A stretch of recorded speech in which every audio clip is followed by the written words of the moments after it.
Okay? Because that's how many cameras you currently have. If you double click a camera, it will become full screen. Okay. If you double click it, it will go back.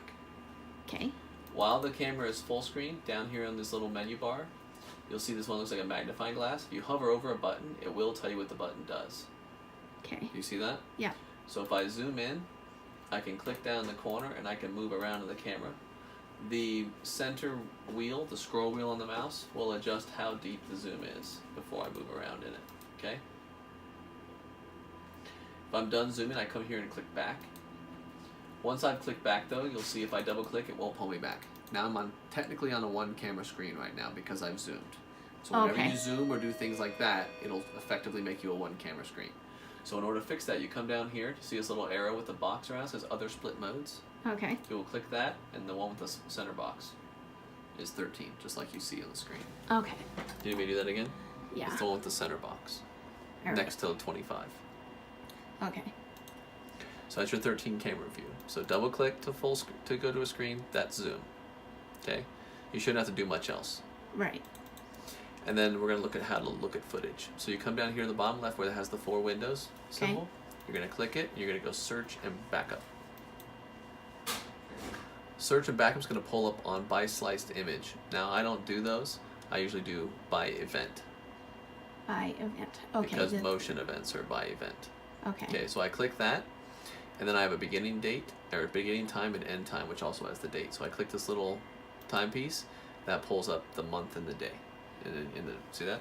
Okay. So I can take the scroll wheel, and anything I hover over, I can roll the wheel to choose how to change it to whatever I want. Okay. Okay? Then I would click OK if I want to change it, which I won't because I don't have anything at 22 hours today. Okay. Because it hasn't happened yet. So then I can just pick a camera I want, and if I know it's on multiple cameras, I can pick more than one. Once I've narrowed it down. If you're looking at a whole day, you don't want to do more than one camera. Okay. You have to go through the entire camera one after another. So once you've found what you're looking for and you have it narrowed down, you'll go back and put more than one camera. But usually you'll start with one. And then down here I will hit search. Oh. Okay, we're good then? Yeah, you can go, bud. Okay. I got this. Thank you. Have a good day. You too. Thanks. See ya. Is the network closet closed? Go check. Thank you.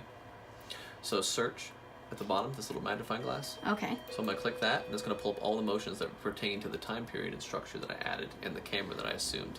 So camera 3, which became camera 6 at one point. See that? Earlier it was 6, and we switched it to 3.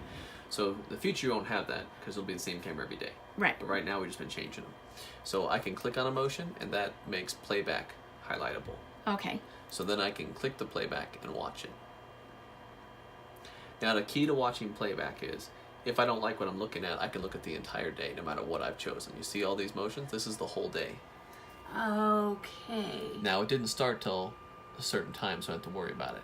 And I can back out to the full day, and I can zoom in all the way down to 1 minute apart with these 2 little arrows.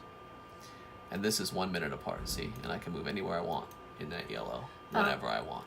And I can back out. If I want to go to a different yellow, I can pick it anywhere I want. See that? Okay, got it. Now, that's how you move around on the right side. In the middle here, I have 30 seconds forward and 30 seconds back. As many times as I want, all the way back until the beginning of that exact motion. I can't jump back 30 seconds to a different motion. This is going to start the new motion every time. Okay, so to go to a different motion, You're best off you can just click this. You don't have to go back a page. Just pick a different one. That's the nice thing. So in case you don't want to go back and go through that process again, anywhere on that day you can grab a motion. Up until midnight, then it starts the next day's 24-hour period. Now this is the speed and acceleration. Acceleration, deceleration. If you hover, it will tell you. Okay. So if you forget, just let the mouse sit there for a second. Gotcha. I can accelerate all the way up to 32 times speed. That's so nice. Ours didn't have. Usually they don't go more 8 or 16 back in the day. So I can also decelerate all the way down to 1/32 speed. That's a 60-mile-an-hour car. Oh yeah, he's barely moving. So that makes a big difference. Now you can't pause and then zoom in. Okay. It is video footage. It is moving. Okay. So your best bet if you're trying to look at a license plate driving through a shot is, you zoom in, you put it in 32 times or 1/32 speed, and you slow it down, and then you zoom in and you wait for it to drive into the zoom to get your license plate. Okay. That way you get to watch it move as slowly as possible to get what you're trying to get anyways, and you can pause it while you're zoomed in. You just can't pause it, and then zoom in. Okay. Got Because it. the zoom is a physical digital to So you have an to, object moving. um, So if I want to do a right click and zoom in right now, Yeah. so if I right click, this menu comes up, I click zoom in. And I can pick a spot anywhere in that shot and I can adjust my zoom and do my movements, right? But I can't do that if the shot's not moving. Right now it's moving at 1/32nd speed. So it didn't seem like it's moving, but it is. I'm But looking at those cards Yep. up there. But Yeah. if I'm running normal speed and I try that, it gets a lot harder to keep track of because by the time you've zoomed in and done all that, they've already passed through the shot. So that's where the 1/32nd comes in. It's just to slow down the shot long enough for you to line up your zoom. Okay. These two buttons, accelerate and decelerate, they are completely independent of reverse. If I'm going 32 times fast and I go, I missed it, and I hit back to try to go backwards, I will immediately turn around and go 32 times back. Okay. The speed you're moving is constant unless you change it. Okay. Direction is completely independent.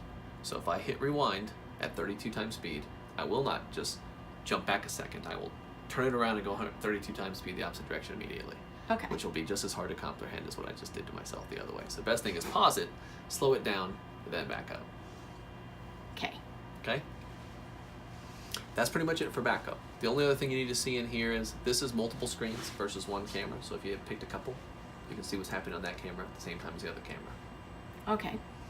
And then this here is full screen, which will basically kick this bar away, which I think is super helpful. I never get rid of it. It gives you too much flexibility to get rid of. When you're done, this is back. See that? Yep. And that takes you back to the screen. If you know what you're looking for, this is the camera, that's what it was, that's the beginning date and time and end date and time. That is how long it took to complete. That is how much space it takes on a flash drive. Okay. So now, if you want to back up, this is the button you click. You can click this to check them, and then hit backup. Then backup's going to ask you for a storage device. Okay. And there's a flash drive right there in the front corner. You can feel it with your hand, just a little slot. So just reach to the back wall and slide a little thumb drive in. Okay. And if you haven't done that when you get to this point, you're like, oh crap, you got to go to the store and get it, you can leave it here. Just like it is. You can leave it just on the screen, go buy a thumb drive, come back, plug it in, hit refresh. Okay. So you don't have to back out because you forgot the thumb drive, Yeah. which you used to have to do on Yeah. older systems. You'd be like, oh, start over. Yeah. I forgot the thumb drive. So that's it. That's it. And right now it's showing you this is before the playback began, and that's afterwards. So it basically 5 seconds before something moves will be showing, and 10 seconds after it's done, it'll finalize it. Okay. Tell me how if you take that bar off that you said you don't take off because it's so helpful. What it looks like, it just makes the screen wider. I know, but how do you get it back? The same full screen symbol at the bottom that I turned it off with. Oh, okay. You just click it again. Okay. Okay. That was cool. That's pretty basic.